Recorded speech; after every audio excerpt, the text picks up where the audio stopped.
ஆனந்த சுகதாதார அகண்டானந்த விக்கிரகம் தயாளுமதி சந்துஷ்டம் வந்தேகம் மம சத்குரு வந்தேகம் மம சத்குரு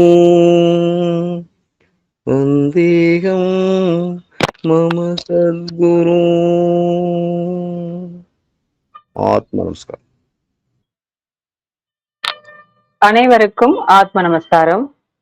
நேற்று செஷன்ல மதங்களை அனுசரித்து காரியம், கர்மாதி, ஈற்று, மாற்று, இந்த மாதிரி பொருள் நாசம் செய்யக்கூடிய, ஜீவனை நாசம் செய்யக்கூடிய இந்த வேலைகள் எல்லாம் செய்யக்கூடாது அப்படின்னும், பெண்கள் மாதவிடாய் காலங்களிலும் பிரசவ காலங்கள்லயும் ருதுவான போதும் அவங்கள தனிமைப்படுத்தி வைக்கிறது, தீட்டுன்னு சொல்றது, இதெல்லாம் மூட பழக்க வழக்கங்கள், இதெல்லாம் தவிர்த்துட்டு அவங்கள குளிச்சுட்டு எல்லா வேலைகள்லையும் நம்மள சாதாரணமா நம்ம வீட்டுக்குள்ள அனுபவிச்சு நம்மளோட அவங்க சேர்ந்து இருக்கிற மாதிரி பண்ணி தரணும் அப்படின்னு சொல்லி ஞானப்பிதா சொல்லியிருந்தாரு. இன்னைக்கு என்ன அப்படி சொல்றாருன்னா, ஒரு அபியாச ஆலயம் வைக்கணும், அதுக்கு ஒரு அனுமதி வாங்கணும். அந்த அனுமதி வாங்கணும் அப்படின்னா என்ன ரூல் அப்படின்னா, இப்ப மேலானவர்கள் நமக்கெல்லாம் கீழானவர்கள் அப்படின்னு நினைச்சிட்டு இருக்கோம் இல்லையா, இந்த ஜாதி மதம் இதெல்லாம் நினைச்சிட்டு இருக்கோம் இல்லையா. அப்படி மேலாக அபிமானிச்சுட்டு இருக்கிறவங்க தனக்கு கீழாக இருக்கக்கூடிய அந்த வீட்டுல போய் ஒரு விவாகம் பண்ணிக்கணும். ஒரு ஆணோ பெண்ணோ, பெண் எடுக்கணும் இல்ல ஒரு ஆண் எடுக்கணும். அந்த மாதிரி விவாகம் பண்ணிக்கணும். இது மூலயமா எல்லாரும் ஜீவனா மட்டும்தான் பார்க்கணும். உயர்வு தாழ்வு, ஜாதி மதம், ஸ்தானம், அந்தஸ்து இத எல்லாமே பார்க்க கூடாது. அதனால சாமி என்ன பண்றாரு, ஒரு அபியாச ஆலயம் நடத்தவங்க இதெல்லாம் பார்த்தாங்கன்னா அவங்க எல்லாரும் ஈக்குவலா பார்க்க மாட்டாங்க.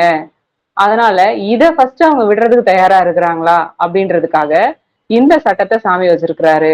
அப்ப இவங்க அதை ஃபாலோ பண்ணும் பொழுது அவங்களோட மனப்பக்குவம் அந்த இடத்துல நமக்கு தெரியுது. அதனால சாமி என்ன சொல்றாருன்னா, ஒரு சித்த வித்தை அபியாச ஆலயம் நடத்தணும், அதுக்கு அனுமதி வாங்கணும் அப்படின்னா தனக்கு கீழாக இருக்கக்கூடிய கீழ் ஜாதின்னு சொல்லக்கூடிய அந்த இடத்துல இருந்து ஒரு பெண்ணையோ ஆணையோ அவங்க விவாகம் எடுத்துக்கணும் அவங்க ஃபேமிலிக்குள்ள அப்படின்னு சொல்றாரு. இது ஒரு சட்டம். அதுக்கப்புறம் இப்ப சித்த வித்தை பெற்றவர்கள் திருமணம் பண்ணிக்கிறாங்க அப்படின்னா அவங்க என்ன பண்ணுவாங்கன்னா, சித்த வித்தை பெறாதவங்களை திருமணம் செய்யக்கூடாது. ஏன் செய்யக்கூடாது அப்படின்னா, சித்த வித்தை பெற்றவங்களுடைய சக்தி உள்ளுக்குள்ள அடங்கியும் சித்த வித்தை பெறாதவர்களுடைய சக்தி வெளியிலையும் வியாபிச்சு இருக்கும். அப்படி இருக்கும்போது இவங்க ரெண்டு பேரும் திருமணம் செஞ்சுக்கிட்டாங்கன்னா, ஒண்ணு சேர்ந்தாங்கன்னா, இந்த ரெண்டு சக்தியுமே அந்த எண்டு இந்த எண்டு, ஒண்ணு உள்ள இருக்குது ஒண்ணு வெளியில இருக்கு, ரெண்டுமே கான்ட்ரோவா இருக்கு. அதனால என்ன ஆகும்னா, இவங்க ரெண்டு பேரும் ஒண்ணு சேரும் பொழுது உடல் உபாதைகள்லாம் வரும். அதனால சித்த வித்தை பெற்றவர்கள் சித்த வித்தை பெறாதவர்களை திருமணம் செய்யக்கூடாது. அப்பனா சித்த வித்தை பெற்றவங்களை தான் திருமணம் பண்ணிக்கணும். சரி, அப்படி சித்த விதை பெறவே இல்லை, இப்ப ஒருத்தவங்களே விருப்பப்பட்டு ஒருத்தவங்க கல்யாணம் பண்ணிக்கணும்னு ஆசைப்படுறாங்க அப்படின்னா என்ன பண்ணணும் அப்படின்னா, சித்த விதை பெற்றவர் இப்ப சித்த விதை பெறாதவங்களை விருப்பப்படுறாங்க, நேசிக்கிறாங்க, உங்களை கல்யாணம் பண்ணிக்கணும் அப்படின்னா அப்ப என்ன பண்ணணும், திருமணத்துக்கு முன்னவே இந்த சட்ட திட்டங்கள் எல்லாம் சொல்லி அவங்களே என்ன பண்ணணும், இந்த சித்த விதையை பெற வச்சிடணும். பெற வச்சுட்டு அதுக்கு மேல அவங்க திருமணம் பண்ணிக்கிட்டாங்கன்னா எந்த பாதிப்பும் இருக்காது. அதனால சித்த வித்தை பெற்றவர்கள் சித்த வித்தை பெறாதவர்களை திருமணத்துக்கு முன்னாடியே அவங்கள சித்த வித்தை பெற வச்சு அதுக்கப்புறம் திருமணம் செஞ்சுக்கலாம் அப்படின்னு சொல்றாரு. அதே மாதிரி ஒரு திருமணம் எப்படி நடக்கணும் அப்படின்னா, ஆண் பெண் இருவரும் ஒருத்தவங்களை அந்யோன்யமா நேசிக்கும் பொழுது அவங்க திருமணம் பண்ணிக்கலாம். அந்யோன்யம் இல்ல, நேசிக்கல அப்படின்னா திருமணம் பண்ணக்கூடாது. அதே மாதிரி அந்யோன்யமா நேசிக்கும் பொழுது பெரியவர்கள் என்ன பண்ணுவாங்க, இந்த தாலி கட்டுறது இந்த மாதிரி எல்லாம் செய்வாங்க இல்லையா, அதெல்லாம் செய்யக்கூடாது. பெரியவர்கள் நிச்சயத்தப்படி இந்த தாலி கட்டுதல் இதெல்லாம் செய்யக்கூடாது. நமக்கு இப்போ உலகத்துல பாத்தீங்கன்னா 4 விதமா திருமணங்கள் நடந்துகிட்டு இருக்குது. ஒண்ணு வந்து உத்தமம், 2 வந்து மத்திமம், 3 வந்து அதமம், 4 வந்து அதமாதமம்.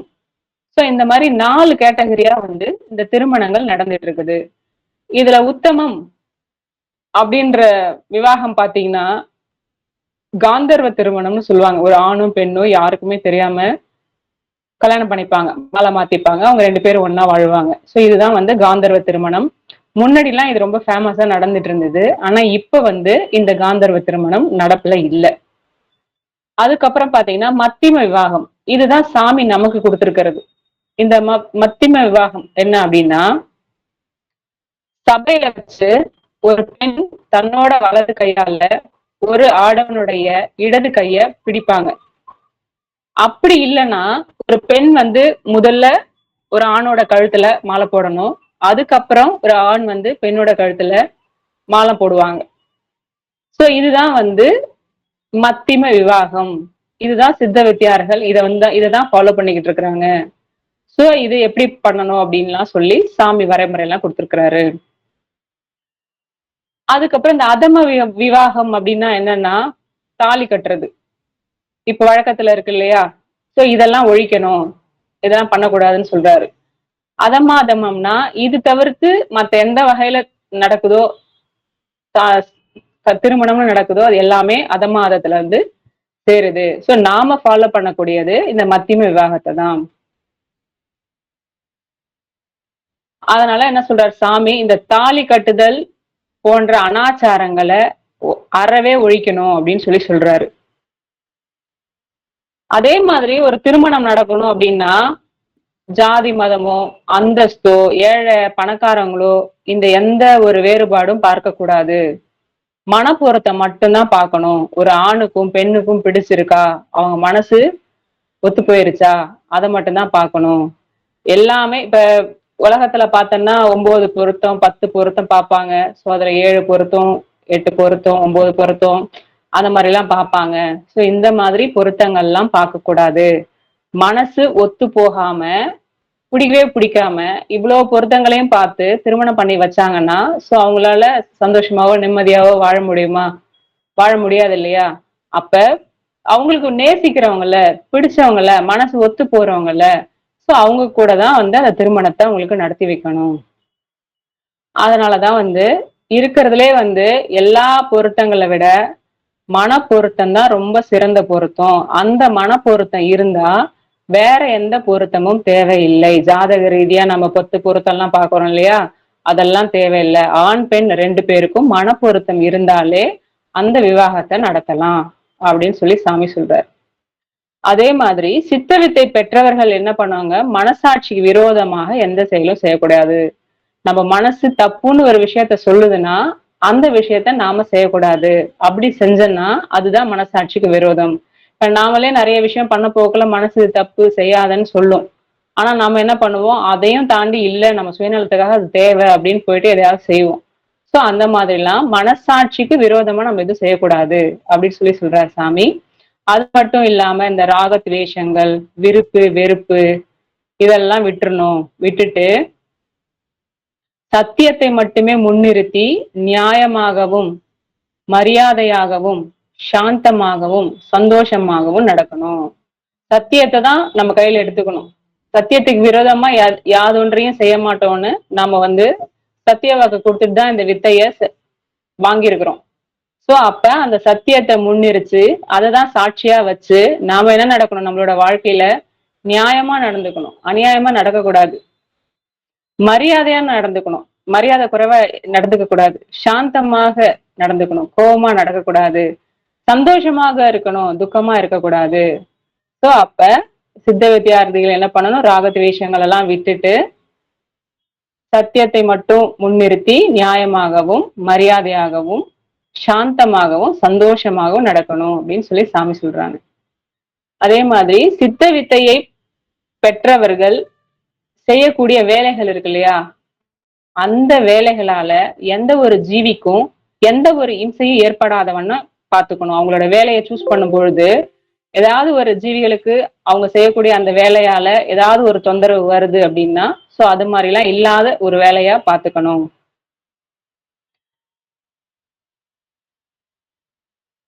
இப்ப அதே மாதிரி ஏதாவது ஒரு ஜீவியால இவங்களுக்கே ஏதோ ஒரு ஆபத்தோ ஒரு கஷ்டமோ நேரிடுது, இடையூறு எல்லாம் ஏற்படுதுன்னா அதெல்லாம் ரொம்ப பெருசுபடுத்தாம பொதுமக்கள் நியாயம் என்று சம்மதி சம்மதிக்கத்தக்க விதத்தில் செய்ய வேண்டியதாகும். அதாவது பொதுமக்கள் அநியாயம் சொல்ற மாதிரி நாம நடந்துக்க கூடாது. பொதுமக்களுக்கு நியாயமா இருக்கக்கூடிய விஷயத்தை தான் அந்த வழியில தான் நாமளும் நடக்கணும் அப்படின்னு சொல்றாங்க. மீதி இருக்க சட்டத்தை நாளைக்கு பார்க்கலாம். ஆத்ம நமஸ்காரம்.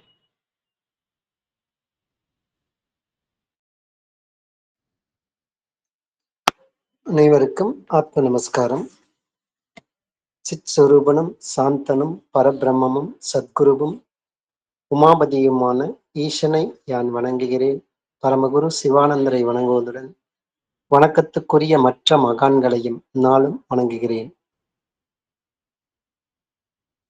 பொதுவாக சித்த வித்தை அபியாச ஆலயங்கள் அப்படின்னு ஒண்ணு நம்ம தொடங்கணும் அப்படின்னு ஆசைப்பட்டோம்னா ஒரு அடிப்படையான தகுதி என்னன்னு பாத்தீங்கன்னா, நடவடிக்கை கிரமங்கள்ல முதல் விதியே சொல்லியாச்சு. ஜாதி, மதம், இனம், மொழி இந்த மாதிரி வேறுபாடு இருக்கக்கூடாது. எல்லாருமே ஏக சகோதரராக வாழணும் அப்படின்னு ஒரு அடிப்படை தகுதி முதல் கிரமங்களே நம்மளுக்கு சொல்லியாச்சு.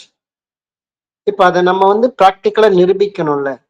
ஒரு ஆலயம் நடத்துவர்கள் என்றால் அவர்கள் மற்றவர்களுக்கு வழிகாட்டியாகத்தானே, முன் உதாரணமாகத்தானே அவர்கள் வாழ்ந்து காட்ட வேண்டும்.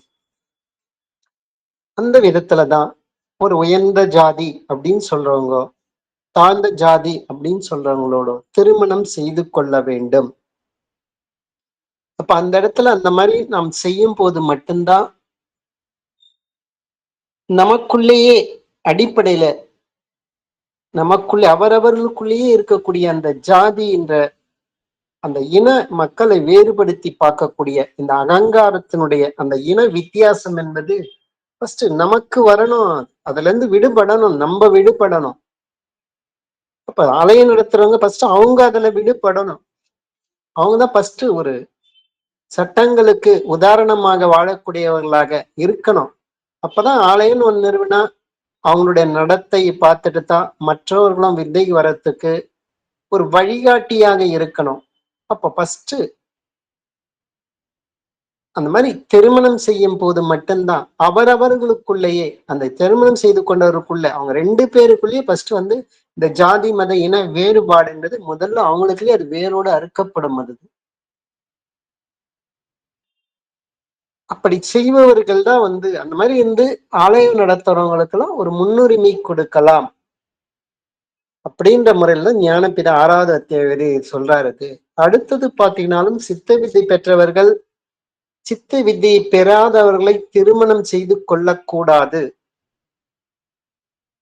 ஒரு அடிப்படையில சித்த வித்தை நம்ம சுவாசம் நம்மளுக்கு ஜீவனை காப்பாற்றக்கூடிய அளவுக்கு தான் நம்மளுடைய சுவாசம் என்பது ஜீவனை அது உற்பத்தியான ஈஸ்வரனோடு சேர்க்கக்கூடிய அந்த வழிகாட்டுதல் தான் நம்மளுடைய நோக்கம். இதுக்கோசம்தான் லைஃப்ல இந்த மாயையினுடைய இந்த பற்றுக்களை எல்லாத்தையும் தியாகம் செய்யறதுக்கு நம்ம தயாராக இருக்கிறோம். ஆனால் சித்த வித்தை பெறாதவர்களுடைய சுவாசம் இயல்பாவே அது வெளிநோக்கி தான் இருக்கும். இந்த மாயையில் அந்த பந்தங்கள் இருந்து அவங்களால விடுபட முடியாமல் தான் இருப்பார்கள். அப்ப ரெண்டு பேரும் திருமணம் வாழ்க்கையில ஒரே இடத்துல ஒரே குடும்பத்துல வாழும் போது அவர்களுக்குள்ள அந்த ஒத்து வருமானா ஒத்து வராது. ஒரு 2-3 மணி நேரம் 3 நேரம் நான் ஜபம் பண்ணிட்டு இருக்கேன் அப்படின்னா என்ன பண்ணுவாங்க ஒய்ஃபு, என்ன வேலைக்கு போலியே, ஜபம் பண்ற நேரம் வேலைக்கு போலாமே, ஏன்னா சம்பாதிக்கலாமே, சும்மா உட்காந்து உனக்கு என்ன பையன், இப்படிலாம் ஒரு விமர்சனங்கள் என்பது இயல்பாவே வரும். அது ரெண்டாவது வீட்டுல கூட சரி, அது சமையல்ல கூட அவங்க நான்வெஜ் பிரியரா இருக்கலாம், லைஃப் பார்ட்னர். அது நம்ம வித்த மார்க்கத்துல பயணிக்கிறோம். அப்ப ரெண்டு பேருக்கு பிராக்டிக்கலா அது ஒத்து வர்றது என்பது கஷ்டம். நடைமுறையில ஒவ்வொரு விஷயத்திலையும் சித்த வித்தியார்த்திகள் ஜீவனை காப்பாற்ற வேண்டும் என்ற ஒரு நோக்கத்தோட தான் பயணம் செய்வார்கள். ஆனால் வித்தை எடுக்காத லைஃப் பார்ட்னர் பொறுத்தவரை உலகினுடைய அந்த மாயினுடைய பந்தங்களுக்கு ஆட்பட்டு இருக்கிறதால அவர்களுக்குள்ள ஒருவருக்கொருவர் அந்த முரண்பாடுகள் இதாலேயே உடலோ ஒரு ஆரோக்கிய குறைவோ மன ரீதியான இந்த கருத்து வேறுபாடுகளோ அதிகமாக வருவதற்கு அது வாய்ப்பு இருக்கிறது. அதுதான் பாத்தீங்கன்னா சித்த வித்தை பெற்றவருடைய சக்தி உள்ளே அடங்கியும் சித்த வித்தை பெறாதனுடைய அவர்களுடைய சக்தி வெளியில் வியாபித்த இருக்கிறது. இவ ரெண்டுமே தம்மில் அது வேறுபட்டவையாக ரெண்டு பேருக்குமே அது இருக்கிறது. இந்த மாதிரி இரண்டு சக்திகளும் ஒன்றாக சேர்ந்ததுன்னா ஒண்ணு உள்நோக்கி, ஏன்னா உள்நோக்கி பயணம் செய்யக்கூடியது வித்தை பெற்றவர்கள், அதோகதியாக போகக்கூடிய வித்தை பெறாதவர்கள். அப்ப உலகம் என்பது உண்மைத்தன்மைக்கு அது முரண்பாடாகத்தான் இருக்கும். அதால பாத்தீங்கன்னா அவர்கள் ரெண்டு பேருடைய அந்த குடும்ப வாழ்க்கை என்பது பலவிதமான உடல் ரீதியாகவும் மன ரீதியாகவும் பலவிதமான இடையூறுகள் உண்டாகிறதுக்கு அது ஏதுவாக இருக்கும். அதுக்குதான் என்ன சொல்றாருன்னா, சித்த வித்தை பெறாத பெண்ணையோ ஆடவரையோ ஏன்னா திருமணம் செய்யணும்னா முதல்ல அவங்களுக்கு வித்தையை காட்டி கொடுத்துட்டு அதுக்கப்புறம் அந்த லைஃப் பார்ட்னரை திருமணம் செய்து கொள்ளலாம்.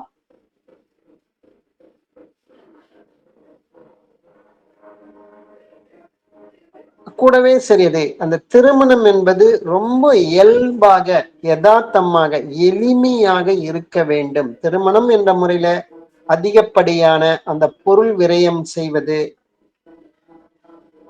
அந்த மாதிரிலாம் இருக்கக்கூடாதது. நம்ம உலகத்துக்கு உலக சாந்திக்காகவும் அமைதிக்காகவும் சமாதானத்துக்காக தான் இந்த சித்த வித்தை என்பது. அவர்களுடைய மனமாகி அந்த உலகத்துக்கும் இது பொருந்தும். இது அப்படிப்பட்ட அந்த நிலையில தேவையில்லாத அந்த பொருட்செலவுகளும் கால விரயங்களும் ஒரு ஆடம்பரங்களும் இதெல்லாம் பாத்தீங்கன்னா ஜீவனை ஒரு அதோகதியாக்கக்கூடிய ஒரு அடிப்படை நிலைகள். அதெல்லாம் அந்த மாதிரிலாம் இருக்கக்கூடாது. ஒரு எளிமையான ஒரு திருமணமாகத்தான் இருக்க வேண்டும். இந்த திருமணத்துல வரதட்சணை என்ற முறையிலேயே இருக்கக்கூடாதது. ஆனா அந்த ரெண்டு பேருடைய அந்த திருமணம் என்பது மிக மிக எளிமையாக இதெல்லாம் 4 விதமான திருமண முறைகள் இருக்கிறது. முதல்ல அந்த காலத்துல ஒரு கந்தர்வ மனம் என்ற முறையில இருந்தது. ஒரு ஆண் பெண் பிடிச்சதுன்னா அப்பயே கல்யாணம் பண்ணிப்பாங்க. அந்த ஸ்பாட்லயே அது ஒருத்தருக்கு ஒருத்தர் பார்த்து விருப்பப்பட்டிருந்தது. மத்தியம விவாகம் என்ற முறையில தான் நம்ம திருத்த வித்தியார்த்தியுடைய விவாகம். வெறும் சும்மா அப்படியே ரெண்டு பேரு மாலம் மாத்திக்கிறது தான். ஒரு குத்து விளக்க ஒரு சாட்சியா வச்சுன்ற மாதிரி. இதுதான் மத்தியம விவாகன்றது நமக்கு கொடுத்திருக்காங்கோ. இது தாலி கட்டுதல், மந்திரங்கள் ஓதியங்கள் இதெல்லாம் அதமமான விவாகம். அது கூடவே இதை தாண்டி மற்ற முறைகள்லாம் அதமாறு இந்த மாதிரி விவாகம்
இடத்துல சொல்றாரு. சித்த வித்தை பெற்றவர்கள் மனசாட்சிக்கு விரோதமாக யாதொரு காரியத்தையும் செய்யக்கூடாது. இதுதான் நம்ம வித்தை வாங்க சொல்லியே 2வது கிரமங்கள் பாத்தீங்கன்னா, போதைப் பொருட்களை நாம் பயன்படுத்த மாட்டோம். 3வது கிரமங்கள் பாத்தீங்கன்னாலும் மாமிச உணவுகளை சாப்பிட மாட்டோம் என்பதை பாத்தீங்கன்னா, ஒரு வாக்குறுதி ஞானபிதாவுக்கு ஒரு வாழ்நாள்ல காணிக்கையாக கொடுத்துட்டோம். அவருக்கு அது திரும்ப நம்ம பெற மாட்டோம் என்ற முறையில உறுதி கொடுத்துட்டோம். கூடவே ஒரு ஒரு வாக்குறுதியை நம்ம கொடுத்திருக்கோம். மனசாட்சிக்கு விரோதமாக உடலாலும் மனதாலும் வாக்கினாலும் கர்மத்தினாலும் நம்ம மனசாட்சி விரோதமாக நடக்க மாட்டோம் அப்படின்ற ஒரு உறுதிமொழி கொடுத்திருக்கோம். அப்ப அந்த உறுதிமொழியை நம்ம காப்பாத்தணும்னா இயல்பாவே நமக்குள்ள அந்த ராக துவேஷங்களை ஒழித்து விட்டு, ராக துவேஷம்னாலே 8 விதமான நிலைகளை ஞானபிதா ஏற்கனவே சித்த வேதத்துல நமக்கு தெளிவுபடுத்திட்டாரு. காமம், குரோதம், லோபம், மோகம், மதம், ஆச்சரியம், டம்பம், அசுவை என்ற மாதிரி 8 விதமான நிலைகளை நமக்கு தெளிவுபடுத்துறாரு. இது எல்லாத்தையும் நம்ம ஒழித்து விட வேண்டும். அப்போ மனமானது அதனுடைய உற்பத்தி ஸ்தானத்திலேயே கொண்டு போய் சேர்ப்பதற்கான ஒரு அமைதியான அந்த சூழ்நிலையை உருவாக்கக்கூடிய அந்த நிலைதான் பாத்தீங்கன்னாலே அடங்கிய மனமாக ஆகக்கூடிய அந்த நிலைக்கு தான் பாத்தீங்கன்னாலே அதுதான் ராக துவேஷங்களை ஒழிக்கக்கூடிய அந்த நிலை. அது கூடவே சரி சத்தியத்தை மட்டும் முன்னிறுத்தி அததான் லட்சியமாக கொள்ள வேண்டும். அப்ப சத்தியத்தை மட்டும் முன்னிறுத்தினா அது ஜீவனை காப்பாற்றக்கூடிய நோக்கம்தான். அதை தாண்டி ஜீவனை விட முக்கியம் நமக்கு வேற எதுவும் கிடையாதது. அப்ப அதுக்குதான் அந்த இடத்துல சத்தியத்தை மட்டும் முன்னிறுத்தி எல்லாமே அந்த உயிர் நோக்கமாகத்தான் இருக்க வேண்டும். அந்த உயிரினுடைய நலத்தினுடைய நோக்கமாகத்தான் அடிப்படையில இருக்கணும். அதுக்குதான் சத்தியத்தை முக்கியமா அததான் லட்சியமாக சொல்லி மரியாதையாகவும் அடிப்படையில ஜீவன் என்ற முறையில எல்லாமே ஒண்ணுதான். இந்த உடல் நல விஷயத்துல மாயையில தான் அதுக்குதான் இனபேதம் உள்ளது.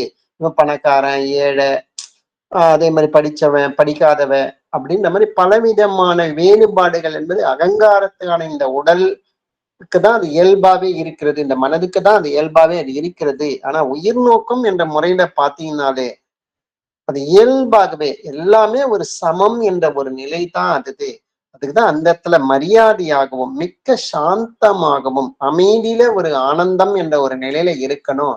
அதுல ஒரு ஆட்டம் பாட்டம் ஆர்ப்பாட்டத்துல ஜீவசக்தி அது விரயம் அதெல்லாம் ஒரு சந்தோஷமும் இருக்கிறது. அதை விட அமைதியில் ஒரு ஆனந்தம், ஏன்னா அடங்கிய மனம்தான் ஒரு அமைதியான ஒரு நிலை அதுலதான் நம்ம அடங்கிய மனம் என்ற நிலைதான் ஒரு சந்தோஷப்படணும். அப்ப அதில் தான் சாந்தமாகவும் சந்தோஷமாகவும் நடக்க வேண்டும். அதுக்குதான் அந்த மாதிரிலாம் நடக்கணும்னா அவரவர்களுடைய மனமாகிய அந்த உலகத்தை அவரவரோட அடங்கிய மனமாக நமக்குள்ள அது கொண்டு வரணும்னா அந்த முக்கியமாக ராக துவேஷங்களை ஒழித்து விட்டு சத்தியத்தை மட்டும் முன்னிறுத்தி நியாயமாகவும் மரியாதையாகவும் மிக்க சாந்தமாகவும் சந்தோஷமாகவும் நடக்க வேண்டும். அதுக்குதான் அப்ப 10வது கிரமங்கள் பாத்தீங்கன்னா, அப்ப சித்த வித்தை பெற்றவர்கள் செய்கின்ற யாதொரு வேலையும் யாதொரு ஜீவிகளுக்கும் எந்த விதத்திலையும் சரி அதுக்கு இம்சை இல்லாதவாறு வித்தையில நம்ம பயணிக்கிறோம் அப்படின்ற பாத்தீங்கன்னா சரி, அவர் பாட்டுக்கு அவரு ஜபம் பண்றாரு, அவர் மாட்டுக்கு இதுவா நிம்மதியா தான் வாழ்ந்துட்டு இருக்காரு, மற்றவங்களுக்கு யாரும் எதுவுமே தொந்தரவு அவர் கொடுக்கறது இல்ல, அப்புறம் அவருடைய விருப்பம் அப்படின்ற மாதிரி அந்த உலக மக்கள் எல்லாமே ஏத்துக்கணும். அந்த மாதிரி நம்மளுடைய வாழ்க்கை நடைமுறை என்பது அப்படித்தான் இருக்கணும். அப்ப அவரவர்களுக்கு நேருகின்ற அந்த மாதிரிதான் இருக்கணும். அதே சமயம் பாத்தீங்கன்னாலும் அவரவர்களுக்கு நேருகின்ற ஆபத்துக்களையோ இடையூறுகளையோ கஷ்ட நஷ்டங்களையோ பொருட்படுத்தாமல், அப்ப ஆபத்துக்களையோ இந்த மாதிரி பொருட்படுத்தினே இருந்தா நம்மளுக்குள்ள சதா பிராணாயாமம் என்பது நடக்காது. அப்ப இந்த வித்தையில நம்ம வந்துட்டோம். யாரு நீ வித்தியார்த்தின்னு புகழ்ந்தா என்ன, நீ வித்தியார்த்தி நீ அப்படின்னு இகழ்ந்தா யார், உலக மக்கள் யார் புகழ்ந்தா என்ன, யார் இகழ்ந்தா என்ன, வித்தை பெற்றவர்களே கூட சரி நம்மளை பார்த்து நீ சூப்பர்னா என்ன, நம்மள ஒஸ்ட்ன்னு எப்படி சொன்னா என்ன, அதை பத்தி நம்மளுக்கு இந்த வித்தை செய்வதற்கு நமக்கு அவர்களால எவ்வளவு இடையூறுகளோ ஆபத்துகளோ கஷ்டங்களோ எது ஏற்பட்டாலும் சரி, என்னுடைய ஒரே நோக்கம் என்னுடைய ஜீவனை நான் காப்பாற்றிக் கொள்வது தான். இதுதான் இலக்குது. இந்த ஜீவனை காப்பாற்றி கொள்வதற்காக என்னால எதையும் நான் இழக்க தயாராக இருக்கின்றேன். இந்த ஒரு மனப்பக்குவம் தான் இந்த வரணும். அந்த இடத்துல அவரவர்களுக்கு நேருகின்ற எந்த விதத்துல எந்த ஆபத்து நேரிட்டாலும் சரி, அந்த வித்தையில வந்தா எல்லாமே சூப்பர் ஆயிடுன்றதெல்லாம் அப்படின்னா மாயான உலகத்துல அதெல்லாம் எதிர்பார்க்க முடியாதது. உங்களுக்கு நல்லதுன்ற மாய விஷயத்துல நடந்தாலும் கெட்டதுன்ற ஒரு மாய விஷயத்துல நடந்தாலும் அதை பத்தி ஒரு கேர் பண்ணிக்க கூடாதது. அந்த மாதிரி இருந்தாதான் அப்புறம் ஜீவனை காப்பாற்றி கொள்ளக்கூடிய அந்த நோக்கம்னு ஒண்ணு இருந்ததுனாலே இயல்பாகவே மாயையினுடைய அந்த பற்றுக்கள்ல நம்ம சிக்க மாட்டோம். அதை விட்டுட்டு அதுக்கெல்லாம் முக்கியத்துவம் கொடுத்தனா ஆபத்துகளுக்கோ கஷ்ட நஷ்டங்களுக்கோ இதுக்கெல்லாம் நம்ம முக்கியத்துவம் கொடுத்தனா இன்னும் அதுல இருந்து நம்ம பற்று விடவில்லை என்று அர்த்தம். அதுதான் உண்மையான அர்த்தம். அது அப்போ இன்னும் நாம உருவாக்கின இந்த உலகத்திலேயே நம்ம செய்யற செயல்களாலேயே நாமளே அதுல மாட்டிக்கொள்கிறோம். திரும்ப திரும்ப போய் நம்ம லாக் ஆகிறோம் வருது.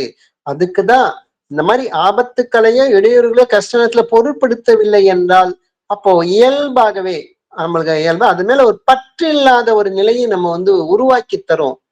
அப்ப அதுல இருந்து அந்த பற்று இல்லாத நிலையில் இருக்கும் போது தான் நம்ம விடுதலை பெற முடியும். பற்று இருந்ததுன்னா நம்மளால விடுதலை பெற முடியாதது. ஏன்னா இந்த ஜீவன் மாயையினுடைய பற்றுக்களை அகப்பட்டுக்குச்சுன்னா அது ஒரு கைதி மாதிரிதான். அப்ப விடுதலை எப்படின்னா அந்த மாயையிலிருந்து நம்ம விடுதலை ஆக வேண்டும். அப்ப வித்தை செய்ய சொல்லோ வெளி சூழ்நிலையில அந்த எது நடந்தாலும் ஒரு ஆபத்தோ இடையூறோ கஷ்ட நஷ்டங்கள் எது இருந்தாலும் சரி வித்தை தான் முக்கியன்ற முறையில நமக்குள்ள அது சதா பிராணாயாமம் நமக்குள்ள அது நடத்த தெரியணும். அது அந்த மாதிரி தெரிஞ்சு ஈஸ்வரனோடு ஐக்கியமாகக்கூடிய நிலையை நம்ம தெரிஞ்சுக்கணும். இல்ல இந்த உலகியல் விஷயங்களுக்கு நம்ம முக்கியத்துவம் கொடுத்தோம்னா நம்மளால இந்த மார்க்கத்துல சரியான முறையில முன்னேற முடியாதது. அது கூடவே சரி பொதுமக்கள் நியாயம் என்று சம்மதிக்கத்தக்க விதத்தில் செய்ய வேண்டியதாகும். அப்ப பொதுவாகவே வித்தியார்த்திகள் பரவாயில்லப்பா அவர் மாட்டு அவர் வேலையில இருக்காரு, அவரு மத்தவங்களை யாரும் டிஸ்டர்ப் பண்றதில்லை, அவர் மாட்டுக்கு நம்ம எந்த விதத்துல அந்த மாதிரி ஒரு இடையூறு மக்களுக்கும் பொதுமக்களுக்கும் இடையூறு இல்லாத மாதிரிதான் நம்மளுடைய செயல்கள் என்பது இருக்க வேண்டும். ஏன்னா நம்மளுடைய செயல்களை பார்த்து விட்டுதான் உலகத்தினுடைய நன்மைக்காக நம்ம வாழறோம். ஏன்னா ஆசிரம நிலையே பார்த்தீங்கன்னா உலக சாந்திக்குள்ள ஜீவிதமாகத்தான் இருக்கிறது. அப்ப அதை பார்த்துட்டு தான் நம்மளுடைய வாழ்க்கை முறையை பார்த்துதான் ஒரு அடுத்த நம்ம சுற்றி இருக்கவும் இந்த வித்தை வரத்துக்கு அது ஒரு துணையாக இருக்கும். கூடவே சரிது நாம் எப்படி வாழ்கின்றோமோ அதுக்கேற்ற மாதிரிதான் நம்மளுடைய ஜபமும் அது தன்னிறைவு என்பது பெரும் அது. அப்ப அதுக்குதான் அந்த பொதுமக்கள் நியாயம் என்று சம்மதிக்க விதத்தில் நம்ம செய்ய வேண்டியதாகும். அப்ப அடிப்படையில இந்த 10வது விதியில பாத்தீங்கன்னாலும் சித்த வித்தை பெற்றவர்கள் செய்கின்ற எந்த ஒரு வேலையாக இருந்தாலும் எந்த ஒரு ஜீவிக்கும் எந்த விதத்திலையும் அது இன்சை இல்லாதவாறுதான் இருக்கணும். அது நம்மளுடைய வாழ்க்கை நெறிமுறை இருந்து அப்படியே சில சமயம் அவரவர்களுக்கு நேடுகின்ற ஆபத்துக்களை இடையூறு வந்தாலும் சரி கஷ்ட நஷ்டங்களோ அதை பத்தி நம்ம எந்த விதத்திலையும் பொருட்படுத்தாம வித்தைதான் முக்கியன்ற முறையில நம்மளுடைய நோக்கம் இயல்பு அதுவாகத்தான் இருக்கணும். அந்த முறையில இருக்கும் போது மட்டும்தான் சிறிது பொதுமக்கள் நியாயம் என்று சம்மதிக்க விதத்தில் நம்ம செய்யற போது இது கூடவே இதையும் நம்ம கடைபிடிக்கும் போது மட்டும்தான் நம்மளால ததா பிராணாயாமம் என்பது நடத்துறதுக்கு நம்மளுக்கு வெளி சூழ்நிலைகள் என்பது இயல்பாகவே அது சாதகமாக அமையும் என்பதுதான் ஞானபிதா இந்த கிரமங்கள்ல நமக்கு வலியுறுத்துறாரு. தொடர்ந்து நாளைக்கு நாம 11வது கிரமங்கள் இருந்து பார்க்கலாம். அனைவருக்கும் ஆத்ம நமஸ்காரம்.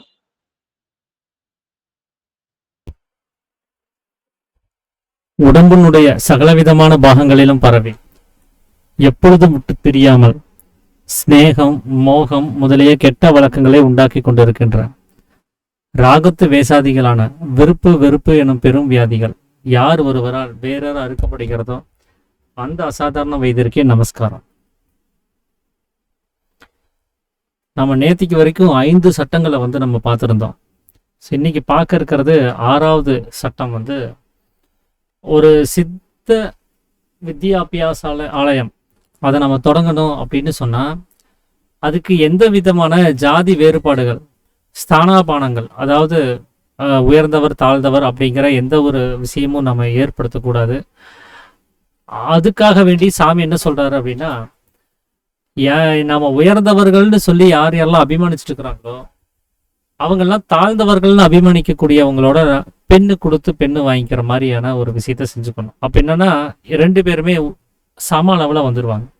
உயர்ந்தவர்கள் தாழ்ந்தவர்கள்கிட்டையும் தாழ்ந்தவர்கள் உயர்ந்தவர்கள்கிட்டையும் அந்த பெண்ணு கொடுத்து மாற்றும் போது என்ன ஆகுதுன்னா 2 பேருடைய ஸ்டேட்டஸும் ஈக்குவல் ஆயிரும்.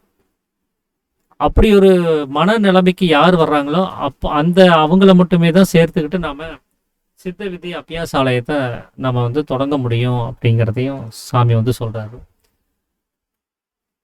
இனி அடுத்தது இனி ஒரு வரப்போற இன்னொரு 4-5 சட்டங்கள் எல்லாமே வந்து இனி திருமணத்தை சார்ந்த விஷயமா தான் இருக்கும். சித்த வித்தை பெற்றுக்கொண்டவர்கள் 7வது சட்டத்துல சொல்லக்கூடியது என்ன அப்படின்னா, சித்த வித்தை பெற்றுக்கொண்டவர்கள் சித்த வித்தை பெறாதவர்களை திருமணம் செய்யக்கூடாது. ஒருவேளை திருமணம் செய்ய வேண்டிய ஒரு சூழல் வந்துச்சு அப்படின்னு சொன்னா ஸோ அதுக்கு என்ன அப்படிங்கிறதையும் பிரிவு ஆள சாமி வந்து சொல்றாரு. அதுக்கு முன்னமே அவங்களுக்கு சித்த வித்தை அபியாசத்தை சொல்லி கொடுத்து அதுக்கப்புறம் தான் திருமணம் செய்யணும் அப்படிங்கிறதையும் சொல்றாரு. ஸோ எதுக்காக இது அப்படின்னா, பொதுவாக சித்த வித்தை பெறாதவர்களுடைய மனநிலைமை எல்லாமே உலகம் சார்ந்த விஷயத்துல தான் இருக்கும். மற்றவங்கள பார்த்து அவங்கள மாதிரி நாமளும் நல்லா வாழணும், வசதியோடு இருக்கணும் அப்படிங்கிற மாதிரி அப்படி ஒரு எண்ணத்துல தான் இங்க வாழ்க்கை முறையை அவங்க நடத்திக்கிட்டு வருவாங்க. ஆனா இங்க சித்த வித்தையை பெற்றுக்கொண்டவங்க என்ன பண்ணியிருப்பாங்கன்னா, சித்த வேதத்தை படிச்சு ஜீவனுடைய முக்கியத்துவத்தை உணர்ந்து வச்சிருப்பாங்க. அந்த ஜீவன் வெளியில போச்சு அப்படின்னு சொன்னா அது எவ்வளவு பெரிய நஷ்டம்ங்கிறத உணர்ந்து இருப்பாங்க. அதனால இந்த ஆடம்பரமான விஷயங்களுக்குள்ள அவங்களால போக முடியாது.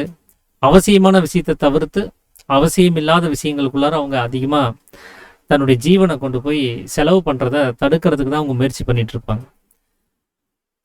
அப்போ நம்ம அந்த நிலைமையில இருக்கிறோம், நம்மளுடைய மனைவி அப்படி ஒரு நிலைமையில இல்லை அப்படின்னு சொன்னா அவங்க என்ன பண்ணுவாங்க, வெளியில இருக்கக்கூடிய உலக வாழ்க்கையை சுட்டி காமிச்சு அவங்கள மாதிரி இருக்கணும், இப்படி இருக்கணும், அப்படி இருக்கணும்னு பலதரப்பட்ட கனவுகளோட அவங்க வந்து நம்மளோட எதிர்பார்ப்புல நம்ம கூட இருப்பாங்க. ஆனா நாம உள்ளார்ந்த பயணத்துல ரொம்ப ஆர்வமா இருப்போம்.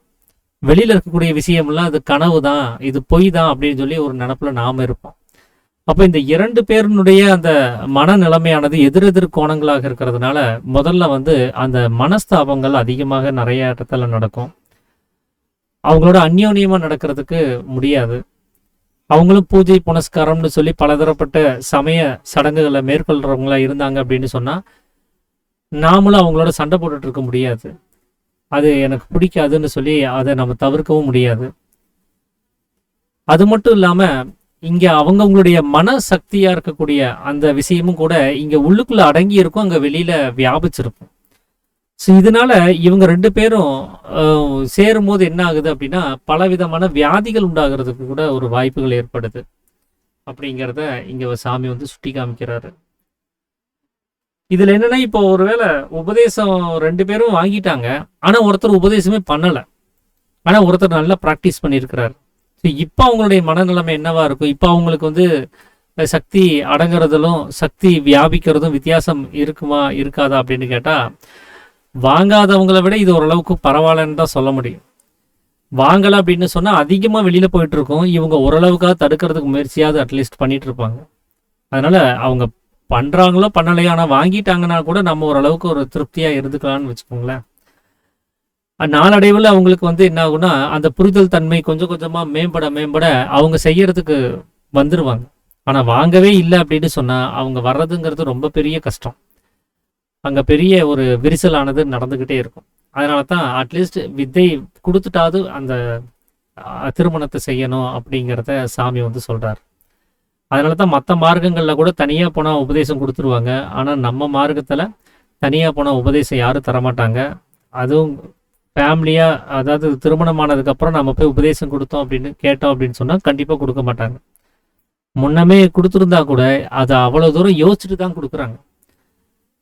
பரவாயில்ல திருமணம் ஆகலை இல்லை அப்படின்னு சொல்லிட்டு, ஏன்னா நாளைக்கு திருமணம் செய்ய வேண்டிய சூழல் வந்தா இவன் எப்படி ரியாக்ட் பண்ணுவான், அது அந்த சுச்சுவேஷனை எப்படி ஹேண்டில் பண்ணுவாங்கிறதெல்லாம் கவனிச்சு பார்த்து கொடுக்க வேண்டிய சூழல்ல அவனுக்கு இன்னும் அதிகமா லேட் ஆகிற அந்த விஷயத்தெல்லாம் நான் நிறைய பேர்கிட்ட அதை நான் பார்த்துருக்குறேன்.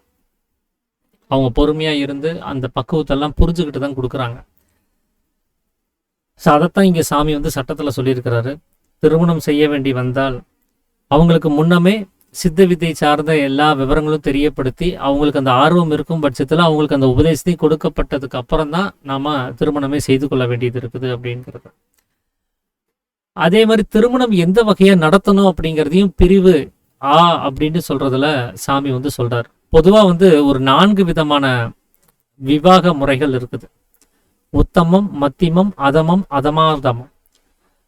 அதுல உத்தமம் அப்படிங்கிறது காந்தர்வம். அது இப்ப நடப்புல கிடையாது. அது தேவர்கள் அப்படின்னு சொல்லக்கூடிய வகையில இருக்கக்கூடியவங்களா அந்த திருமண முறையில் இருக்கிறதா புராண கதைகள்ல சொல்லப்பட்டிருக்குது. அதனால அந்த திருமண முறை காந்தர்வம்னு சொல்லக்கூடிய அந்த திருமண முறை உலகத்துல நடப்புல இல்லை. மத்தியம விவாகம் அப்படின்னு சொன்னா சுயம்வரம், பாணி கிரகணம் அப்படின்னு சொல்லக்கூடியது. அதாவது ஒரு பெண் தன்னுடைய துணையாளர் யாரு அப்படிங்கறது அவங்களாகவே தேர்ந்தெடுக்கிறது.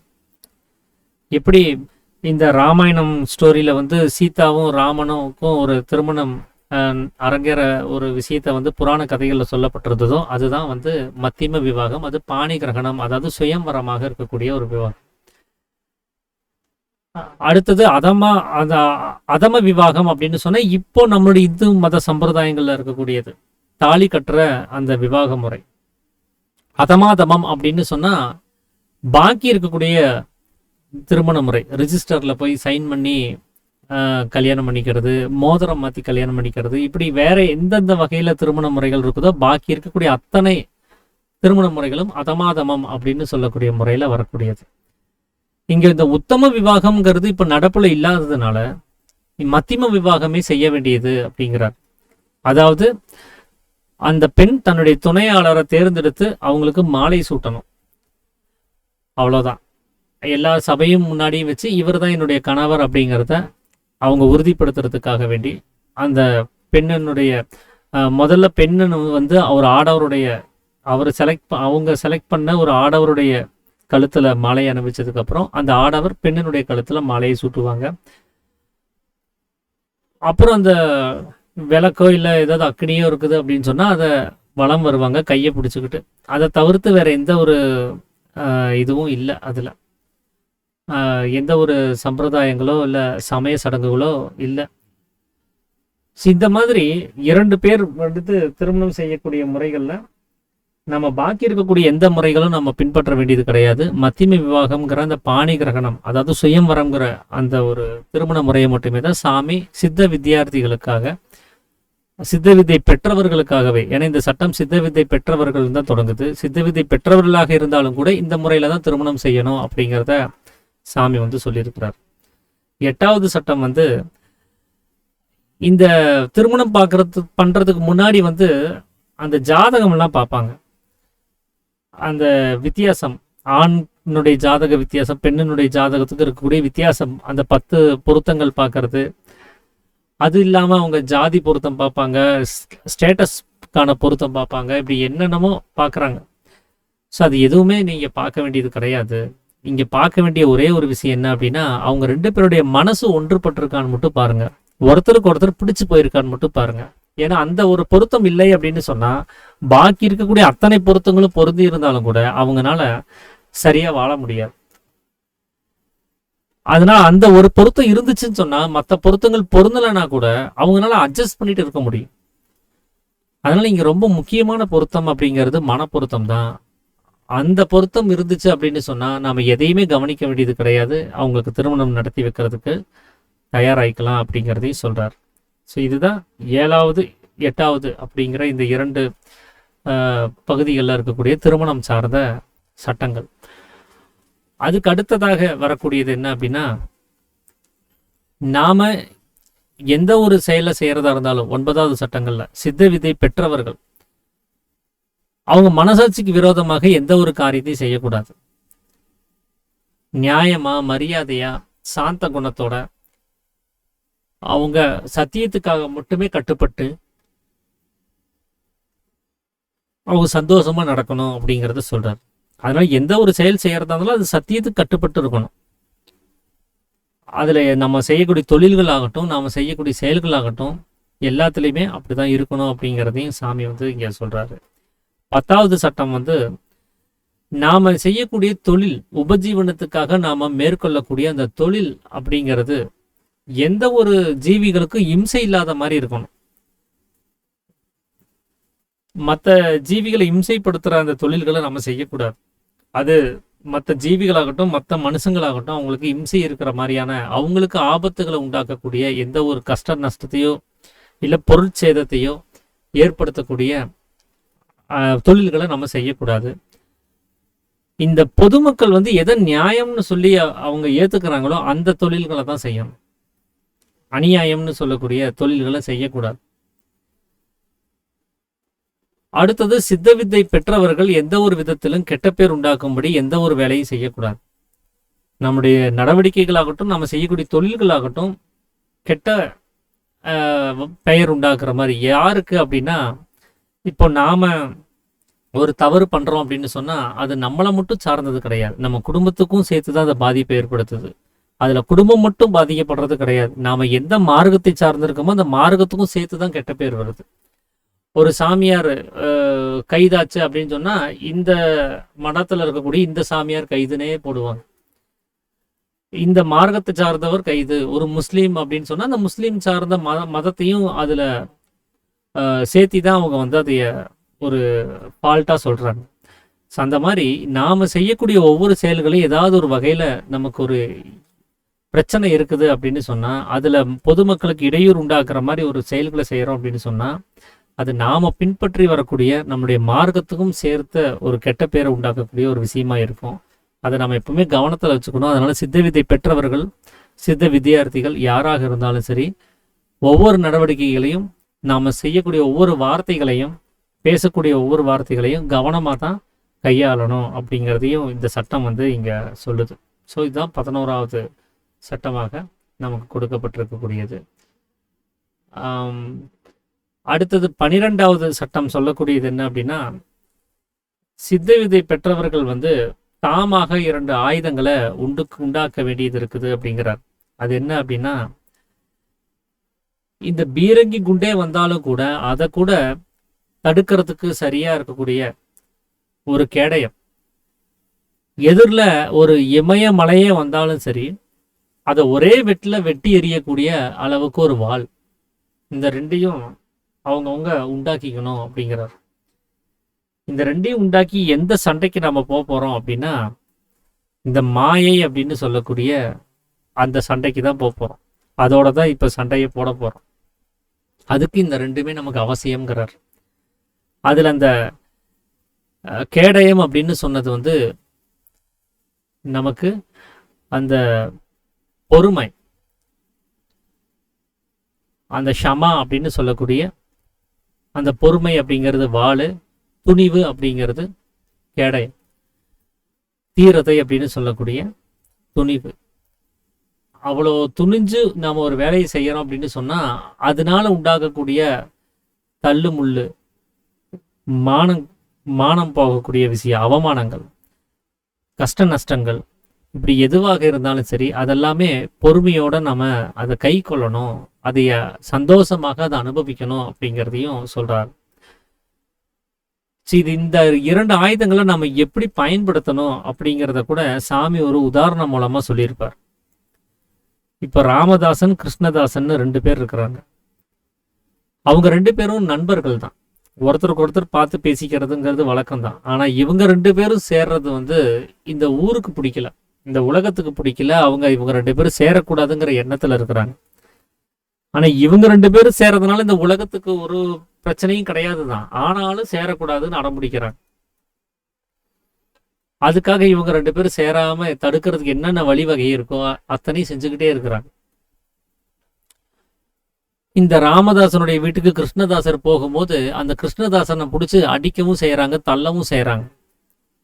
ஆனா அதுக்கு பதிலா அந்த கிருஷ்ணதாசர் என்ன பண்ணணும்னா, அந்த தள்ளு முள்ளுக்கெல்லாம் கவலைப்படாம எடுத்து வச்ச காலை தொடர்ந்து முன்னெடுத்து வச்சு போகணுமே தவிர எந்த ஒரு சூழ்நிலையிலையும் அவர் முன் வச்ச காலை பின் எடுத்து வைக்கக்கூடாது. அப்படி பின்னு வைக்காமல் அது தொடர்ந்து முன்னாடி வச்சு போகக்கூடிய அந்த நிலைமை தான் துணிவுங்கிற கேடயமாக சாமி சொல்றார். அதுதான் அந்த துணிவுங்கிற கேடயத்தினுடைய பலன் அப்படிங்கிறார்.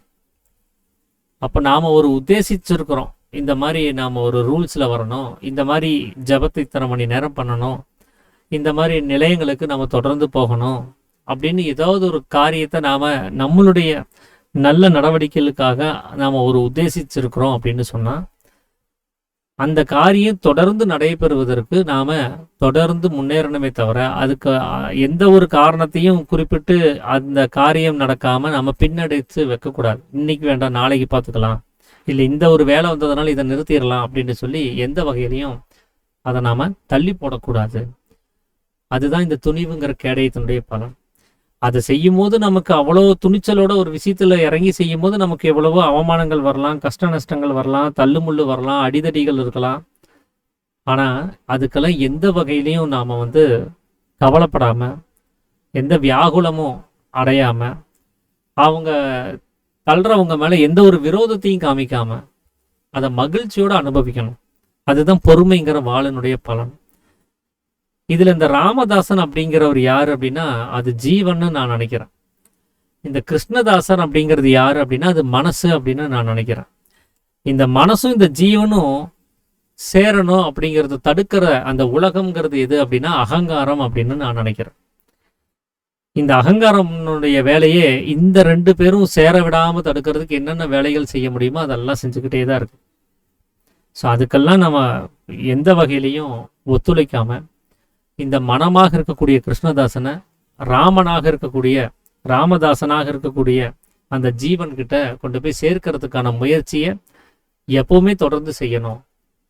அதுதான் துணிவுங்கிற அந்த கேடயத்தினுடைய வேலை.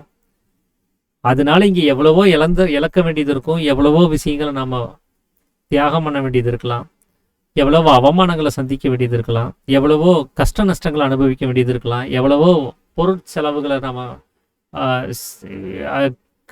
சம்பாதிக்க முடியாமல் போகலாம், இல்லை சம்பாதிச்சதை இழக்க வேண்டியது கூட இருக்கலாம். ஆனால் இது எல்லாத்தையுமே நம்ம பொருட்படுத்தாமல் இந்த ராமனாக இருக்கக்கூடிய ஜீவன்கிட்ட கிருஷ்ணனாக இருக்கக்கூடிய மனதை கொண்டு போய் சேர்க்கறதுக்கான முயற்சியை எந்த ஒரு சூழ்நிலைக்காகவும் விட்டு கொடுக்காம அதை தொடர்ந்து செய்யணும். அப்படிங்கிறது தான் இந்த 2 ஆயுதங்களை சாமி உண்டாக்கிக்க சொல்றார். அது சித்தவித்தை பெற்றவர்களே இது செய்ய வேண்டியது தான் அப்படிங்கிறது தான் இந்த சட்டமே சொல்லுது. சித்தவித்தை பெற்றவர்கள் அப்படின்னு தான் இந்த சட்டமானது தொடங்குது. அது தாமாகவே உண்டு பண்ண வேண்டும்னா இது நாம பிறப்பிலே நமக்கு கிடைக்கிறது கிடையாது. இடையில எந்த ஒரு ஞானியோ இல்லை கடவுளோ மற்ற ஆட்களோ நமக்கு தரப்போறதும் கிடையாது. இது அவங்கவுங்க முயற்சியில் அவங்கவுங்க அதை ஏற்படுத்திக்கக்கூடிய சட்டங்கள், 2 ஆயுதங்கள். அது அந்த ஆயுதத்தை அவங்கவுங்களே உண்டு பண்ணிக்கிட்டு அதை பயன்படுத்தணும் அப்படிங்கிறதையும் சொல்றார். ஸோ நடவடிக்கை கிரமங்கள் 12 வரைக்கும் நம்ம பார்த்துருக்குறோம். ஸோ மீதி இருக்கக்கூடிய சட்டங்களை நம்ம நாளைக்கு தொடர்ந்து கவனிப்போம். வேற யாராவது ஏதாவது விஷயங்களை பகிர்றதுக்கு தான் பகிர்ந்துக்கலாம். ஐயா, அனைவருக்கும் ஆத்து நமஸ்காரம்.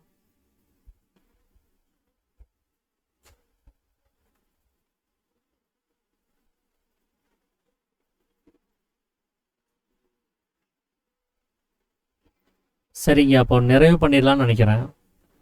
ப்ளீஸ் நிறைவு பண்ணிடலாம். ஓகே, அப்போ நாம இந்த உபதேசத்தை வாங்கும் போது ஒரு சத்திய வாசகத்தை முன்னெடுத்து வாங்கியிருப்போம். நான் இன்று முதல் மனதாலும் வாக்காலும் கர்மத்தாலும் சத்தியத்துக்கு விரோதமாக யாதொன்றும் செய்ய மாட்டோம், நிரபராதியான என் ஆத்மாவே சாட்சி அப்படின்னு சொல்லி. ஸோ அந்த சத்தியத்தை நம்ம நிறைவேற்றணும் அப்படின்னு சொன்னால் நமக்கு அந்த ஏக கதின்னு சொல்லக்கூடிய சமீரனுங்கிற கதி நமக்கு வேணும். அந்த கதி வரணும் அப்படின்னு சொன்னால் நமக்கு சதா அபியாசம்ங்கிறது நமக்கு வேணும். அந்த சதா அபியாசத்தை நாம் என்ன பண்ணுறோம்னா, நார்மலாக இருக்கக்கூடிய வேலைப்பாடுகள் நிறைய இருக்கக்கூடிய அந்த நேரங்களில் நம்மளால் அது செய்ய முடியறது கிடையாது, ஏன்னா பழக்கம் இல்லாததுனால. ஸோ அதை பழக்கப்படுத்துறதுக்கு இப்போ நாளைக்கு பார்த்தீங்கன்னா ஓய்வு நாளாக இருக்குது. நம்ம ஏதாவது ஒரு நிலையங்களுக்கு போயோ இல்லை நம்ம வீட்டிலேயே தனித்திருந்தோ ஒரு 2 மணி நேரமோ 3 மணி நேரமோ ஒரு 4 மணி நேரமோ நமக்கு எவ்வளோ நேரம் இருக்குதோ அவ்வளோ நேரம் மௌனமாக இருந்து அந்த இடைவிடாத அந்த மேலும் கீழே அபியாசம் பண்ணுறத நம்ம ஒரு ப்ராக்டிஸாக எடுக்கலாம் ஓய்வு நாட்களில், ஓய்வு நேரங்களில் கூட. ஸோ அது கூட என்ன ஆகும்னா நாளடைவில் அது அந்த வேலைப்பாடுகள் இருக்கக்கூடிய சமயத்தில் கூட அது எடுக்கிறதுக்கு நமக்கு உபயோகமாக இருக்கும். இந்த ஓய்வு நேரங்களில் கூட நம்ம முயற்சி பண்ணலை அப்படின்னு சொன்னால் ஓய்வு இல்லாத நேரங்கள்லங்கிறது சாத்தியம் இல்லாமலே போயிடும். அதனால் அந்த 4 மணி நேரத்தில் நம்ம உட்காந்து ஜபம் பண்ணி தான் அதை செய்யணும்ட்டு இல்லை, ஒரு புஸ்தகம் படிச்சுக்கிட்டே கூட அபியாசம் செய்யலாம். நமக்கு என்னென்னா இந்த தொடர் அபியாசத்தை நம்ம முதல்ல ப்ராக்டிஸ் பண்ணலாம். இடைவிடாமல் மேலும் கீழும் தொடர்ந்து நடக்கக்கூடிய ப்ராக்டிஸை நம்ம முதல்ல கற்றுக்கணும். அப்போ தான் நமக்கு அந்த சதா அபியாசங்கிறது நாளடைவில் அது பூர்த்தியாகும். ஒரு 2 மணி நேரம் ஃபிக்ஸ் பண்ணி பண்ணிட்டோம் அப்படின்னு சொன்னால் கொஞ்சம் ரெஸ்ட் விட்டுட்டு மறுபடியும் ஒரு 2 மணி நேரம் கண்டினியூவாக பண்ணுற மாதிரி நம்ம கொஞ்சம் ப்ராக்டிஸ் பண்ணலாம். ஸோ அந்த மாதிரி ஒரு ஓய்வு நாட்கள் இருக்கக்கூடிய ஞாயிற்றுக்கிழமை மாதிரி இருக்கக்கூடிய நாட்கள் எல்லாம் நாமளாக ஏதாவது வாலண்டியராக கமிட்மெண்ட்டுகளை இழுத்து போட்டுக்கிட்டா தான் உண்டு. நம்மளை தேடி அது வர்றதில்லை. நாமளாக இன்றைக்கி ஃப்ரீயாக இருக்கிறோம் எங்கே போகலாம் அப்படின்னு சொல்லி யோசித்து நாமளாக எதையாவது இழுத்து போட்டுக்குவோம். ஸோ அந்த மாதிரியான ஒரு சூழல் இருக்கிற பட்சத்தில் நாம் என்ன பண்ணலாம்னா நம்மளுடைய சொந்த முயற்சிக்காக சுய பரிசோதனைக்காக வேண்டி நாம் அந்த கதி அபியாசத்தை நம்ம கொஞ்சம் ப்ராக்டிஸாக எடுக்கலாம் அப்படிங்கிறதையும் நம்ம எல்லாத்துக்கும் நான் நினைவுபடுத்திக்கணும்னு நினைக்கிறேன். ஸோ அதன் மூலமாக வார நாட்கள்லையும் கூட அந்த ப்ராக்டிஸ் ஆனது நமக்கு நினைவுபடுத்தப்பட்டு தொடர் அபியாசத்துக்கு அது வழிவகுக்கும் அப்படிங்கிறத நான் நம்புகிறேன். அதைத்தான் நம்ம எல்லாத்துக்கும் நான் நினைவுபடுத்திக்கணும்னு நினைக்கிறேன். ஸோ நாளைக்கு சீஃப் கெஸ்ட்டு யாரும் இல்லை. ஸோ ரெகுலராக நடக்கக்கூடிய இந்த சட்டம் சார்ந்த விஷயங்களை நாளைக்கு நம்ம தொடர்ந்து பகிர்ந்துக்கலாம். ஸோ நாளைக்கு காலையில் நான் இந்த வாரம் வரைக்கும் நம்ம எது வரைக்கும் இன்றைக்கி எடுத்துருக்கிறோமோ இந்த 12 வரைக்குமே சட்டங்களும் ப்ளஸ் 22வது அத்தியாயம் சித்தவேதத்தில், ஸோ இந்த 2க்குமான கேள்விகளை நான் ப்ரிப்பேர் பண்ணி நாளைக்கு காலையில் அனுப்பி விட்றேன். நாளைக்கு அனைவரும் சந்திக்கலாங்க. அனைவருக்கும் ஆத்ம நமஸ்காரம். ரொம்ப சந்தோஷங்க. அனைவருக்கும் ஆத்ம நமஸ்காரங்க.